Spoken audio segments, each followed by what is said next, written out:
और चलिए खबरों की शुरुआत करेंगे इस वक्त की बेहद अहम खबर के साथ। बीजेपी ने अपने उम्मीदवारों की दूसरी लिस्ट जारी कर दी है और इस दूसरी लिस्ट में 6 उम्मीदवारों के नामों का ऐलान किया गया है।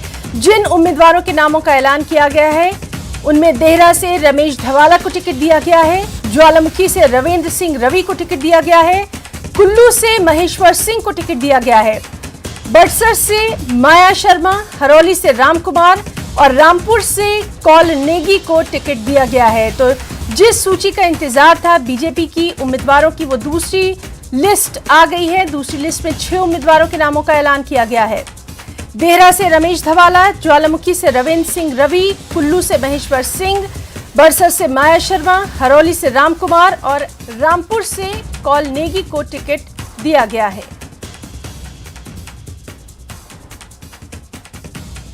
तो बेहद अहम खबर, इस लिस्ट का लगातार इंतजार जो है वो किया जा रहा था और इसमें जिन नामों को शामिल किया गया है उस पर भी हम बात करेंगे। फिलहाल आपको बता दें कि देहरा से रमेश धवाला को टिकट दिया गया है, ज्वालामुखी से रविंद्र सिंह रवि को टिकट दिया गया है, कुल्लू से महेश्वर सिंह को टिकट दिया गया है। बीजेपी की दूसरी लिस्ट जारी कर दी गई है। आप ग्राफिक में देख सकते हैं दूसरी लिस्ट में जिन 6 उम्मीदवारों के नामों का ऐलान किया गया है उनमें देहरा से जो नाम शामिल हैं, हरौली से राम कुमार, रामपुर से कौल नेगी को टिकट दिया गया है।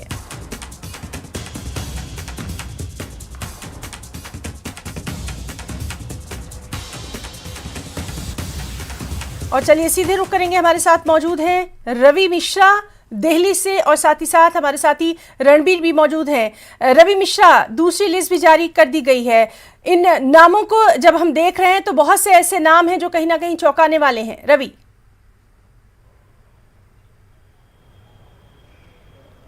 बिल्कुल, देखिए साफ तौर पे ही ना एक बड़ी घोषणा करते हुए भारतीय जनता पार्टी नजर आई है। बचे हुए जो 6 नाम थे उम्मीदवारों के, उसको आज कहीं ना कहीं साफ तौर पर जग जाहिर करते हुए भारतीय जनता पार्टी नजर आई और अब कह सकते हैं कि 68 के 68 उम्मीदवारों की सूची भारतीय जनता पार्टी जग जाहिर कर चुकी है। और साफ तौर पे इसमें कई ऐसे नाम हैं जो चौंका देने वाले हैं, मगर इसमें सबसे दिलचस्प नाम अगर आप बात करें तो देहरा से रविंद्र सिंह रवि की जो बात करें, उनको टिकट मिली है। ये एक चौंका देने वाला नाम है, चूंकि लगातार ऐसी खबरें आ रही थी कि रविंद्र सिंह रवि आलाकमान से नाराज है या फिर इस बार उनको टिकट नहीं मिलने वाली है। और कई ऐसे स्पेकुलेशंस थे कि वो कांग्रेस का दामन थाम सकते हैं या अन्य पार्टी का दामन थाम सकते हैं, मगर तमाम इन अफवाहों पर अल्प विराम रखते हुए नजर आया है, क्योंकि अंतिम सूची में रविंद्र सिंह रवि का नाम है और ये एक बड़ा नाम है। क्योंकि यहाँ से होशियार सिंह को टिकट मिलता था, उनकी टिकट यहाँ पे कटती हुई नजर आ रही है। वहीं बात करें कुल्लू से तो महेश्वर सिंह को टिकट मिली है, सुंदर सिंह की टिकट यहाँ पे कटते हुए नजर आई है। तो बड़सर से माया शर्मा को टिकट मिली है, इंदर लखनपाल की टिकट कटते हुए नजर आ रही है। बहरहाल इन तमाम नामों पर चिंतन पूरा विचार विमर्श करते हुए पार्टी ने इन तमाम नामों का चयन किया है। बड़ी खबर यह है कि रविंद्र सिंह रवि की जो हम बात कर रहे हैं, रविंद्र सिंह रवि, कल से ही खबरें चल रही थी कि वो नाराज हैं, वो दिल्ली पहुंचेंगे, कांग्रेस के बड़े नेताओं से मुलाकात कर सकते हैं, कांग्रेस का दामन थाम सकते हैं। मगर आज जैसी खबरें निकलकर सामने आई कि आज सुबह ही उन्होंने अनुराग ठाकुर से बात की है और कहीं ना कहीं सब कुछ समन्वय बनते हुए आखिर में उनको टिकट दी गई है। एक बड़ी कामयाबी रविंद्र सिंह रवि को यहाँ पर मिलती हुई नजर आ रही है। जी हिना। जी बिल्कुल, हमारे साथ रणवीर भी जो हैं वो अब से कुछ ही देर में जुड़ेंगे, उनसे भी हम बात करेंगे और इसमें जो नाम शामिल किए गए हैं उस पर हम लगातार चर्चा कर रहे हैं। रवि, हम आपसे ये भी जानना चाहेंगे, जिस तरह से हम बात कर रहे हैं कि जो स्थान है वो भी बदले गए हैं, टिकट को लेकर ये जो सूची आई है इसमें लगातार ये कहा जा रहा था कि बहुत से ऐसे नाम भी शामिल हो सकते हैं जो कहीं ना कहीं वहां नजर आ रहे थे। अभी जिन खास नामों की आप बात कर रहे हैं, रविंद्र सिंह रवि की आपने बात करी है, वहीं देहरा से अगर हम करें तो रमेश धवाला जो है वो चुनाव लड़ेंगे। वो भी जब उनको इस की सूचना मिली है तो कहीं ना कहीं इन तमाम नामों के बारे में क्या वहां सुनाई दे रहा था या फिर किस तरह से इसको देखेंगे?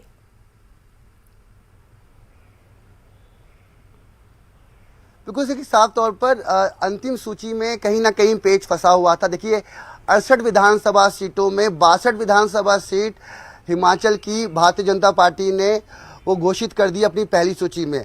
बचे हुए 6 नामों पर विचार विमर्श चल रहा था, कहीं ना कहीं पेच फंस रहा था कि टिकट किसको देनी है, कौन उम्मीदवार प्रबल उम्मीदवार होगा, जिताऊ उम्मीदवार होगा, विनिंग कैंडिडेट होगा। उसको लेकर एक जद्दोजहद, कशमकश की लड़ाई जरूर देखने को मिल रही थी और कहीं ना कहीं रविंद्र रवि का नाम अब तक नहीं आया था। ये नाराजगी कहीं ना कहीं पार्टी आलाकमान को कहीं ना कहीं ग्राउंड लेवल पर भुगतनी पड़ सकती थी। इसीलिए इसी वजह के कारण अंतिम सूची में रविंद्र सिंह रवि का नाम यहां पर हम देख सकते हैं। ज्वालामुखी से बात करें तो रमेश ग्वाला को टिकट मिली है, ये भी एक बड़ी जिम्मेदारी उनको दी गई है। पार्टी आलाकमान द्वारा एक बड़ी जिम्मेदारी के साथ उनको उतारा जा रहा है।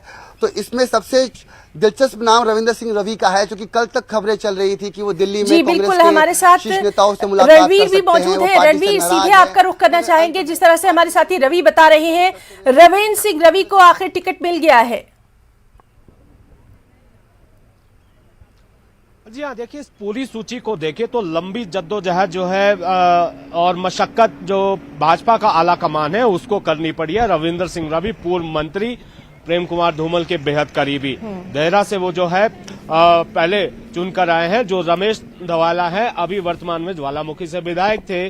तो जिस तरह से सरकार के भीतर वो थे, उन्हें जो है एक सम्मान भी दिया था, एक पद भी उन्हें जो है रमेश धवाला को दिया था राज्य सरकार में। लेकिन कई बार जो है संगठन के भीतर जो तनातनी थी वो अपनी सरकार के खिलाफ जो है वो सामने नजर आए। रविंद्र रवि की अगर हम बात करेंगे, पूर्व मुख्यमंत्री प्रेम कुमार धूमल के बेहद करीबी थे, काफी परेशान जो है उन्हें किया गया। चुनावों का ऐलान होने से ठीक पहले हमने देखा कि पार्टी के जो प्रदेशाध्यक्ष हैं सुरेश कश्यप और जो संगठन मंत्री है पवन राणा, वो खुद उनके घर गए थे। मान मनोबल का दौर जो है लगातार जारी था। तो यहाँ पर ये अब जो है पार्टी ने साफ कर दिया है कि रमेश धवाला, जिस तरह से उन्होंने पिछले कल ही ये कहा था कि पार्टी के आला कमान की तरफ से उन्हें फोन आ गया था, तो शाम को वो जो है जश्न मनाते और तैयारी करते भी दिखे थे। तो ये जो है अहम था। रविंद्र रवि की बड़ी लंबी लड़ाई के बाद ये एक तरह से जो है वापसी हम कह सकते हैं, क्योंकि यहां पर ये देखा जा रहा था कि एक तरफ से जो पिछले जो 4 साल बीते हैं, बड़ा नाम रविंद्र सिंह रवि कांगड़ा की राजनीति में रखते थे और धूमल परिवार के करीबी थे, तो उनको कहीं हाशिए पर ले जाने की कोशिश जो है संगठन के भीतर होती रही थी। इसीलिए उनकी जो है चर्चा ये थी कि वो कांग्रेस में जा सकते हैं। कांग्रेस के भीतर बात बनी नहीं, ऐसी सूचनाएं हम तक पहुंची थी, इसलिए वो दिल्ली में भी थे, तो उन पर जो है मोहर लगी है। रही बात बड़सर की बात करें, बड़सर में जो पूर्व विधायक थे बलदेव, उनकी पत्नी को यहां पर टिकट दिया गया है, जो कांग्रेस के उम्मीदवार है। बड़सर से कद्दावर नेता है इंद्रदत्त लखनपाल, उनसे वो मुकाबला करेंगे। और जहां हरोली में भाजपा ने जिसे टिकट दिया है, नेता प्रतिपक्ष मुकेश अग्निहोत्री के खिलाफ जो है ये प्रोफेसर जो है राम कुमार ये लड़ेंगे। तो इससे पहले भी 2 बार वो उनसे जो है चुनाव हार चुके हैं, तो मुकाबला बेहद कड़ा है।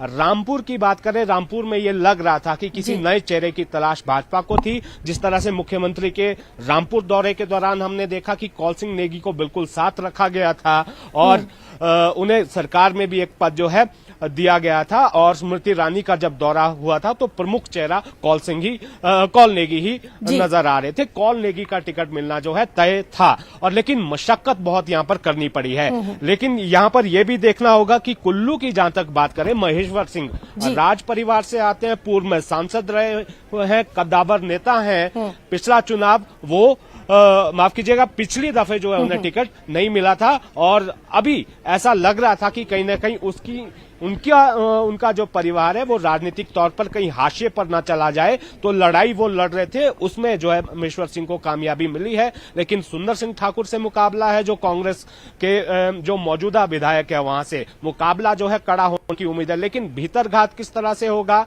ये देखने वाली बात होगी। विरोधी सुर जो है हर जगह से भाजपा के अंदर भी है, कांग्रेस के भीतर भी नजर आ रहे हैं। भाजपा ने तो अपनी सारी 68 सीटें यहां पर क्लियर कर दी हैं, लेकिन ये खबरें निकल कर आ रही है कि कांग्रेस के पास अभी 22 जो नाम बचे हैं, 22 पर जो है मंथन चल रहा है। ये उम्मीद कांग्रेस कर रही थी कि शायद कोई भाजपा से छिटका हुआ कोई बड़ा नेता जैसे रविंद्र रवि है, उसका इंतजार था कि शायद वो उनके पाले में आए तो वो कुछ और सोचे। जैसे वंदना गुलेरिया का नाम चल रहा है, जो जिन्होंने जो है बागी रुख अख्तियार कर लिया है। महेंद्र सिंह ठाकुर जो कैबिनेट मंत्री है, धर्मपुर से उनके बेटे को टिकट दिया गया है, उससे नाराज उनकी जो बेटी है।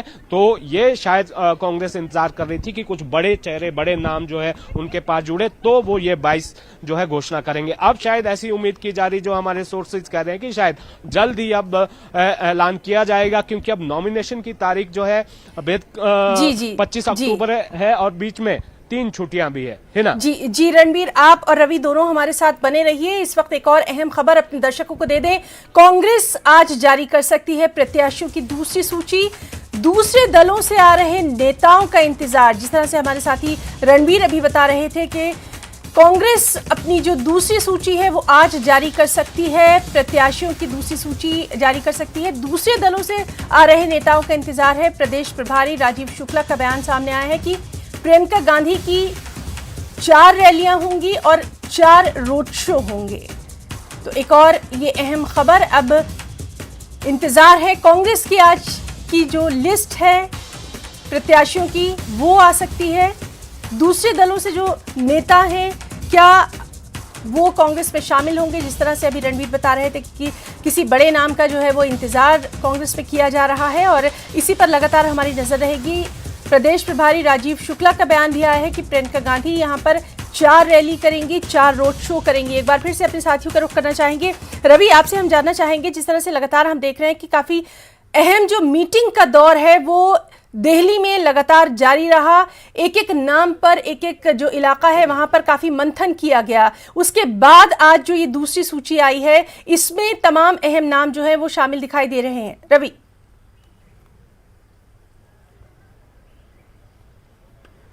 बिल्कुल, देखिए हिना, साफ तौर पर तमाम चिंतन मंथन के बाद ही इन टिकट की घोषणा करते हुए भारतीय जनता पार्टी नजर आ रही है। और वहीं बात करें तो जो 22 नाम कांग्रेस के बचे हुए हैं वो भी कांग्रेस आज देर शाम तक उस लिस्ट को सूची बाहर कर सकती है। वहीं बात करें तो आम आदमी पार्टी की बात करें तो उन्होंने अब तक अपने 58 उम्मीदवारों की सूची घोषित कर चुके हैं। तो इन तीनों पार्टी की बात करें, जैसा कि सब लोग पहले से कहते हुए आए हैं कि हिमाचल प्रदेश चुनाव इस बार त्रिकोणीय रहने वाला है, चूंकि भाजपा, कांग्रेस और एक आम आदमी पार्टी वहां पर आ गई है, तो ये मामला त्रिकोणीय रहने वाला है। इन सब में सबसे पहले भारतीय जनता पार्टी बाजी मारते हुए नजर आ रही है, चूंकि उन्होंने ये कह सकते हैं कि अब तक अपने 68 के 68 विधानसभा सीटों पर अपनी पूरे 68 के उम्मीदवारों की सूची अपनी उन्होंने बाहर कर दी है। और अब समय है नामांकन का, प्रचार प्रसार का, लोगों से मिलने जुलने का और वोट मांगने का। तो इसमें कितनी कामयाबी मिलती है वो तो धरातल पर, ग्राउंड लेवल पर पता चलेगा। मगर यहाँ बात करें राजधानी दिल्ली में तो कांग्रेस की बात करें तो अभी भी राजीव शुक्ला की बात करें, ग्राफिक के जरिए हम अपने दर्शकों को दिखा रहे हैं कि किस सीट पर किसका मुकाबला किससे है, ये भी काफी अहम है। सीधे रुख करना चाहेंगे हम रणबीर का। रणबीर, हम देख रहे हैं कि ज्वालामुखी सीट पर जो मुकाबला है रविंद्र सिंह रवि का वो संजय रतन से यहां पर दिखाई दे रहा है। किस तरह से देखेंगे इसको? जी हाँ, देखिए दोनों बड़े धुरंधर है। जो देहरा और ज्वालामुखी जो है बिल्कुल एक जो है बिल्कुल पास पास लगते जो है विधानसभा क्षेत्र है। दबदबा जो है दोनों धुरंधर पुराने हैं। अभी देखना होगा कि यहां से किस तरह का मुकाबला जो है देखने को मिलेगा। क्या यहां पर कांग्रेस जो है फिर से फतेह करेगी, क्योंकि ज्वालामुखी से लगातार जो है हार देखनी पड़ रही है कांग्रेस को। तो यहाँ पर ये माना जाता है कि ज्वालामुखी और देहरा की बात करें तो यहाँ पर जो दोनों नेता हैं भाजपा के वो काफी सशक्त और मजबूत हैं। रविंद्र सिंह रवि की बात करें और बात करें अगर हम रमेश धवाला की, जहां तक कांग्रेस के उम्मीदवार की बात है ये भी टेस्टेड हैं और ट्रस्टेड हैं कांग्रेस के, तो यहां पर ये अहम होगा। लेकिन यहां पर अब जहां तक टिकट आवंटन की बात है तो देखिए कांग्रेस के पास अभी मुश्किल सबसे ज्यादा ये है कि वो अगर देहरा सीट की बात करें तो वहां पर रविंद्र सिंह रवि का इंतजार जो है कांग्रेस को था कि शायद अगर वो आएंगे वो दामन थामेंगे कांग्रेस का तो उनको प्रत्याशी बनाने के बारे में सोचा जा सकता था। ऐसी कुछ जानकारियां निकल कर आई है। होशियार सिंह जो वहां से निर्दलीय विधायक है, वो उनकी भी जो है कयास लगाए जा रहे थे कि भाजपा में जिस तरह से उनका विरोध हुआ जब वो भाजपा में शामिल हुए थे, तो शायद वो दामन थाम सकते हैं। तो बहुत सारी ऐसी सीटें हैं। शिमला शहरी की बात करें जहां कश्मकश जो है जारी है, धर्मपुर की बात करें जो जहां से कैबिनेट मंत्री जो कद्दावर मंत्री है, 7 बार से जो विधायक रहे हुए हैं महेंद्र सिंह ठाकुर, उनके बेटे को उतारा है। उनकी जो बेटी है, जिस तरह से उन्होंने इस्तीफा दिया है, फेसबुक पर जो उन्होंने पोस्ट जिस तरह से डाली है, उससे कांग्रेस को उम्मीद थी कि शायद वहां पर जो है माफ कीजिएगा वंदना गुलेरिया जो है कांग्रेस में आ सकती हैं। तो ये 22 में से बहुत सारे ऐसी नाम है जहां पर कश्मकश जो है ज्यादा है, टिकट के चावान ज्यादा है, लेकिन गणित जो बिठाना है जीत का, उसको लेकर जो है ये सूचना निकल कर आ रही है कि जो जिन नेताओं का इंतजार कांग्रेस को था वो इंतजार अब खत्म हो गया है। अब नाम जो है कांग्रेस ने तय कर लिए हैं। अब अपने लोगों पर ज्यादा भरोसा कांग्रेस यहाँ पर कर रही है और 22 में अधिकतर जो नाम है वो कांग्रेस के अपने ही ट्रस्टेड लोग होंगे। लेकिन अहम कड़ी जो है किन्नौर सीट को लेकर है। किन्नौर से जो है मौजूदा विधायक हैं जगत सिंह नेगी, क्या उनको भरोसा उन पर भरोसा जो है पार्टी करेगी? क्योंकि पहले तो क्राइटेरिया ये दिया गया था कि जो मौजूदा विधायक हैं, सिटिंग एमएलएज हैं, उनका किसी का भी टिकट काटा नहीं जाएगा। लेकिन यहाँ पर ट्विस्ट किस तरह से आया, जो यूथ विंग है, जो युवा कांग्रेस है, उसके जो प्रदेशाध्यक्ष है नेगी निगम भंडारी जी, उनके लिए जो है जिस तरह से जो यूथ का जो राष्ट्रीय आला कमान है वो लड़ाई यहाँ पर लड़ रहा है। तो क्या यहाँ पर ये देखना होगा कि क्या इस पर सहमति जो है बन पाई है? क्या कांग्रेस ये देखेगी कि सिटिंग एमएलए को हटाना जो एंटी इनकम्बेंसी के दौर में भी जीत कर आए थे, क्या वो जो है घाटे का नुकसान होगा या फायदे का होगा? तो कुल मिलाकर 22 सीटों पर मता जी बिल्कुल बिल्कुल बिल्कुल रणवीर, आपके पास हम आएंगे। और रवि, आपसे हम जानना चाहेंगे, जिस तरह से लगातार हम देख रहे हैं कि बीजेपी लगातार ये कह रही थी कि जो जीतने वाले प्रत्याशी हैं उन्हीं को टिकट दिया जाएगा, और इसी तरह से यहाँ पर नजर आ रहा है। भले ही मान मुनव्वल की गई है, कई नामों पर लेकर काफी सोच विचार किया गया है, लेकिन जब लिस्ट सामने आई है तो ये साफ नजर आ रहा है कि जो बीजेपी जिस तरह से रणनीति के साथ काम करती रही है, एक एक सीट पर बहुत ही सोच विचार के बाद यहां पर नाम जो है वो सामने आए। चाहे हम कुल्लू की बात करें, बड़सर की बात करें, रामपुर की बात करें, सभी ये ऐसे स्थान हैं जहां पर बीजेपी ने काफी सोच विचार के बाद अपने उम्मीदवारों को उतारा है। रवि,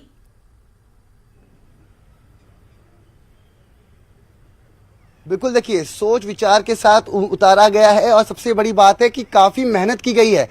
जिस तरीके से आप कांग्रेस की बात करें तो 2 स्क्रीनिंग कमेटी की बैठक की जाती है, फिर 2 बार सीईसी की बैठक होती है और फिर उसके बाद 2 दिन बाद रिजल्ट आता है। मगर भारतीय जनता पार्टी ने ऐसा कुछ भी नहीं किया। भारतीय जनता पार्टी ने 8 घंटे लगातार, 9 घंटे लगातार बैठक की, हर एक नाम पर बिंदुवार तरीके से विचार विमर्श किया। कौन सा उम्मीदवार विनिंग कैंडिडेट है उस पर उसका फीडबैक लिया गया, उसका प्रोफाइल चेक किया गया और उसके बाद उसको मैदान में उतारा गया।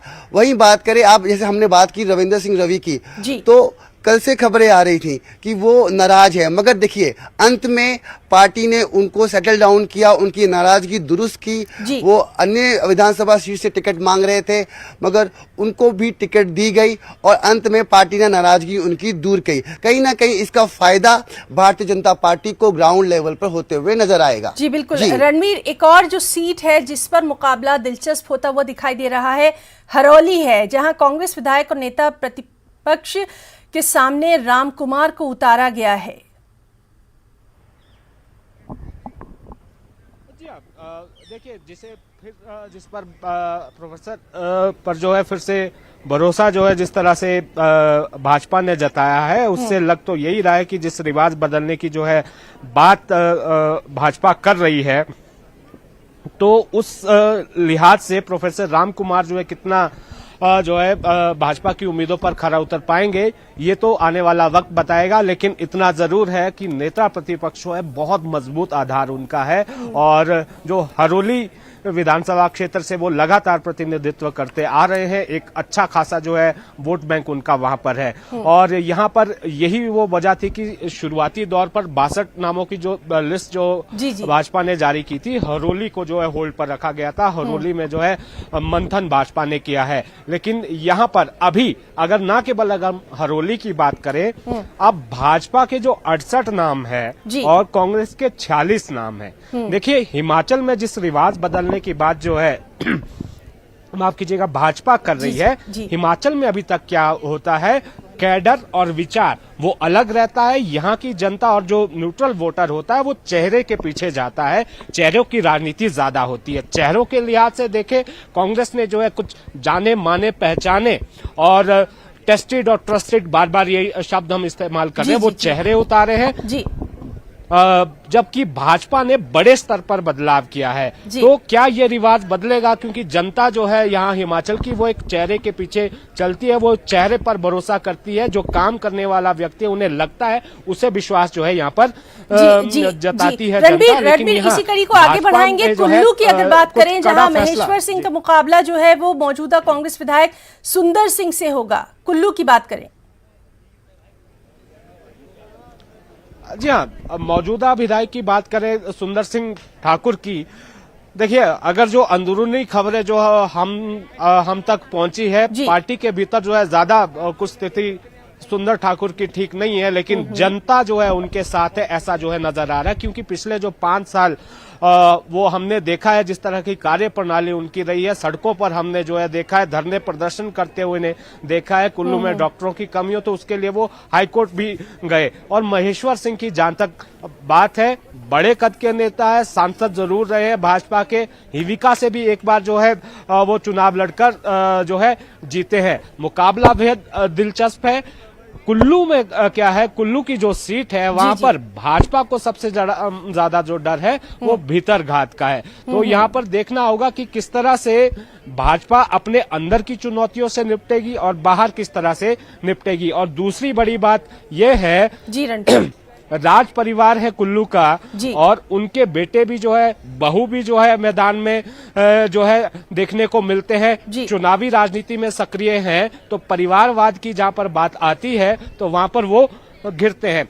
सुंदर सिंह ठाकुर की अगर हम बात करें, सुंदर सिंह ठाकुर का ये जो है लगातार दूसरा चुनाव है। अब अगर वो एंटी इनकम्बेंसी के दौर में जब वो जीते थे, अब देखना होगा कि क्या महेश्वर सिंह जो पुराना चेहरा है, बड़े कद के नेता है, क्या वो फिर से जो है सुंदर सिंह को हराएंगे या फिर सुंदर सिंह ठाकुर जो है मात देने में कामयाब होंगे, है ना? जी, इसी तरह से रामपुर से कौल सिंह नेगी के सामने नंदलाल होंगे। ये सीट जो है ये भी काफी दिलचस्प नजर आ रही, किस तरह से देखेंगे इसको? जी हाँ, परंपरागत तौर पर हम देखें तो ये सीट जो है कांग्रेस की रही है। अभी अगर हम इतिहास पर नजर डालें तो शायद एक मौका ऐसा आया है जब से जो है रामपुर विधानसभा सीट क्षेत्र बना है, शायद एक दफा जो है भाजपा यहां से जीती है। वो शायद इमरजेंसी के बाद का जो दौर था, जो है एग्जैक्टली अभी जो है याद नहीं पड़ रहा है, लेकिन परंपरागत तौर पर कांग्रेस की ये सीट है। क्योंकि जो पूर्व मुख्यमंत्री, दिवंगत मुख्यमंत्री, 6 बार मुख्यमंत्री रहे वीरभद्र सिंह का वो गृह क्षेत्र है। वर्तमान में जो उनकी धर्मपत्नी जो पार्टी की प्रदेशाध्यक्ष है कांग्रेस की, प्रतिभा सिंह, तो उनका अपना गृह क्षेत्र है। रोडू और रामपुर 2 ऐसी जगह है जहां पर ये माना जाता है कि ज्यादा कुछ कांग्रेस को करने की जरूरत नहीं होती है, क्योंकि वो गढ़ वो जो है वो वीरभद्र सिंह के साथ वो जनता चलती है। लेकिन इस बार जो है मुकाबला थोड़ा सा अलग देखने को मिलेगा। कांग्रेस के भीतर भी कुछ विरोधी स्वर जो है दिखे थे। वर्तमान में जो विधायक है नंदलाल, फिर से जो है नंदलाल को कांग्रेस ने वहीं से उतारा है। कौल सिंह नया चेहरा है, एबीवीपी से निकले हुए हैं, तो जो भाजपा का जो अग्रणी संगठन है, तो क्या युवाओं के दम पर टिकट बदलने के बाद जो है भाजपा ये देख रही है कि अगर वो जो है जो कांग्रेस का गढ़ है, क्या उसमें सेंध लगाने में जो है वो कामयाब हो पाती या नहीं। लेकिन जिस तरह की भीड़ देखी गई है, मुख्यमंत्री के दौरे के दौरान केंद्रीय मंत्री स्मृति ईरानी भी आई थी, तो यहाँ पर और जिस तरह से भाजपा को उम्मीद भी है कि नंदलाल के खिलाफ जो कुछ कांग्रेस के ही भीतर की खबरें हैं कि उनके खिलाफ कुछ लोगों की जो है जी बिल्कुल resentment भी बिल्कुल थी। और इन तो अहम क्या नामों पर लगातार हम चर्चा जारी रखेंगे। और रणबीर, आपका और हमारे साथी रवि मिश्रा का, दोनों का यहाँ पर बहुत बहुत शुक्रिया अदा करना चाहेंगे। तो दर्शकों, जो ये लिस्ट आई है इसके ऊपर लगातार हमारी ये चर्चा जो है जारी है। फिलहाल अपना हिमाचल में इतना ही। नमस्कार।